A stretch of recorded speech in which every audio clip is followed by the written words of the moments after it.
As the search continues for Brian Laundrie and the funeral services were held for Gabby Petito, my mind continues to be baffled by this case. Not just with the disappearance of Brian, but with the lack of remorse he continues to display by not coming forward.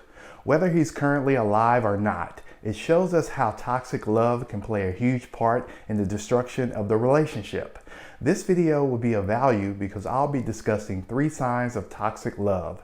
If you're currently in a relationship and see these red flags, I encourage you to leave or get help as soon as possible.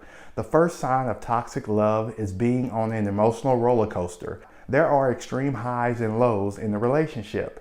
It gets to the point that your anxiety is uncontrollable because your mind is consumed with the dynamics of the relationship. Strong excitement and passion suddenly becomes destroyed by anxiety and depression. It feels as if the roller coaster of emotions will never end, so you get used to the chaos. I call it becoming comfortable in your chaos to where you're blinded by love. In my opinion, Gabby and Brian were caught up in the whirlwind of the relationship and no one would ever be able to tear them apart. As I've stated in previous videos, the uncertainty of your partner's emotions and the unstableness of the relationship often keeps the two people tied to each other. The new normal sets in and they feel as if there is no way out, hence the reason why they begin to tolerate what the toxic love has created. In order to leave, you must first acknowledge that the two of you have a flawed definition of true love and then work on setting an extremely new foundation of the relationship based on mutual respect, empathy, and honesty. The second sign of toxic love is infatuation. This takes the definition of toxic love to another level. There is a big difference between infatuation and true love. Let's not confuse the two. This type of toxic love becomes evident when you ignore all signs of destruction and stay in the relationship because you quote-unquote love the person. Infatuation makes you become blinded by the chemistry that you two feel that you have. You must remember that these feelings are faulty and not based on a solid foundation.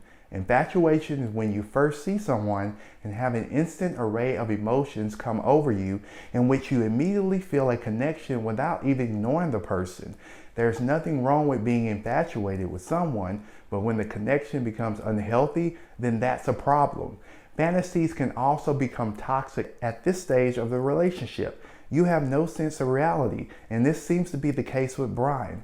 With the days continuing to go by, and with him still being on the run, his sense of fantasies continues.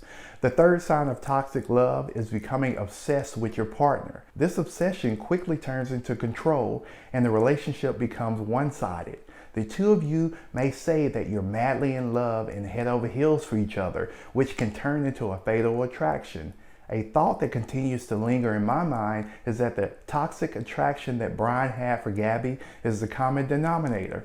Why else would he quickly disappear and not come forward with valuable information? Anytime the relationship is not going the way that the obsessed person wants it to go, they begin to rule over their partner in every way imaginable. For example, they dictate who the other person can talk to and where they can go. The control starts out small, but as the relationship continues, the obsession gets stronger and stronger. If you've ever felt smothered in your relationship and your opinions are often overruled by your partner, then it's time to save yourself from further headache. Real love means being your partner's equal and making sure that they have a voice in the relationship. It's completely opposite of controlling their life in every way. So let's hear from you. Have you experienced toxic love in your relationship? And what advice would you give to someone who may find themselves going down this path of destruction? Let me know in the comments below. In addition, I've extended a free 1-hour coaching session to anyone who's needing to experience a breakthrough in their lives. Email me directly at lifecoachjscott@gmail.com. Make sure to check out the 2 videos on the screen in which I talk about the 3 signs of a toxic relationship and manipulation in relationships. Again, let's all keep the family of Gabby in our thoughts and prayers. Until next time, be safe and take care.